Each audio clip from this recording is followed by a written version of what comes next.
नमस्कार दोस्तों, आपका स्वागत है हमारे चैनल VRS ज्ञान में। आज हम आपको एक ऐसे रहस्य से परिचित कराने जा रहे हैं जिसे जानकर आपके मन में जीवन और मृत्यु के बारे में नई दृष्टि का संचार होगा। हमारे प्राचीन शास्त्रों में से एक गरुड़ पुराण में मृत्यु के बाद आत्मा के साथ क्या होता है, इसका विस्तृत वर्णन मिलता है।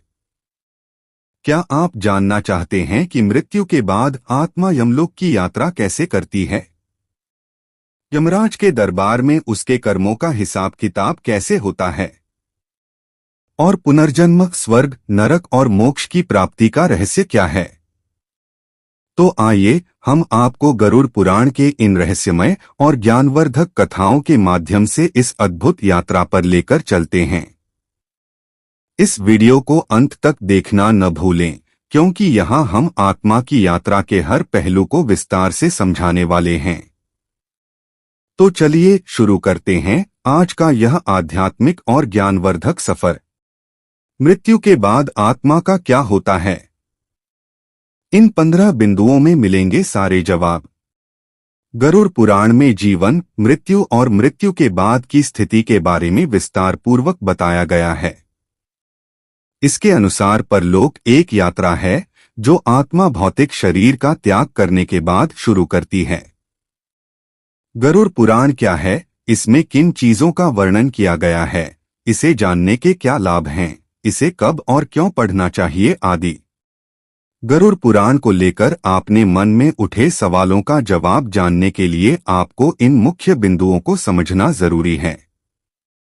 गरुड़ पुराण के अनुसार जब किसी की मृत्यु होती है तो मृत्यु के बाद आत्मा भौतिक शरीर का त्याग कर एक सूक्ष्म शरीर में प्रवेश करती है जो इसे बाद के जीवन में ले जाती है।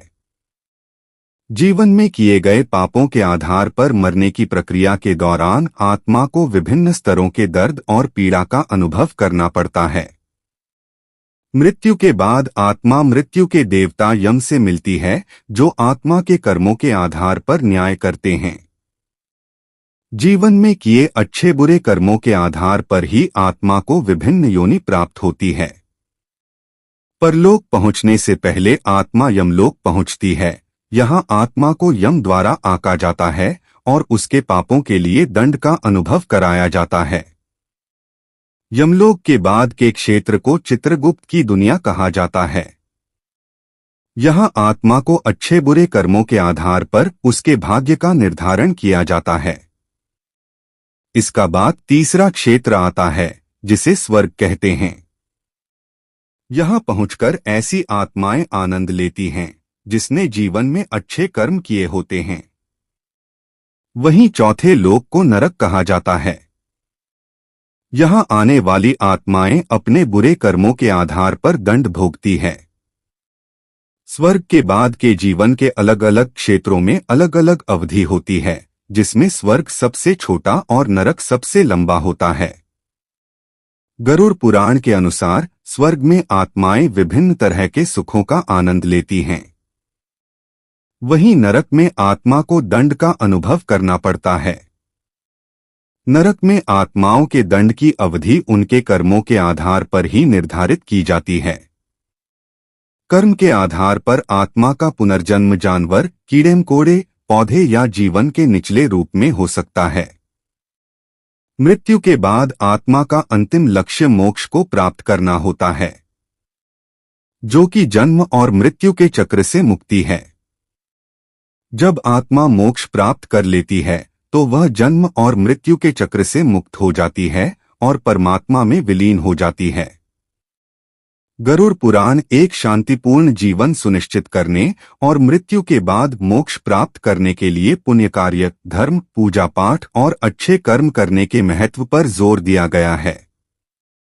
इस वीडियो में हमने गरुड़ पुराण के अनुसार आत्मा की मृत्यु के बाद की यात्रा, यमलोक की यात्रा, पाप और पुण्य के फलों, पुनर्जन्म और मोक्ष प्राप्ति के उपायों के बारे में विस्तार से चर्चा की।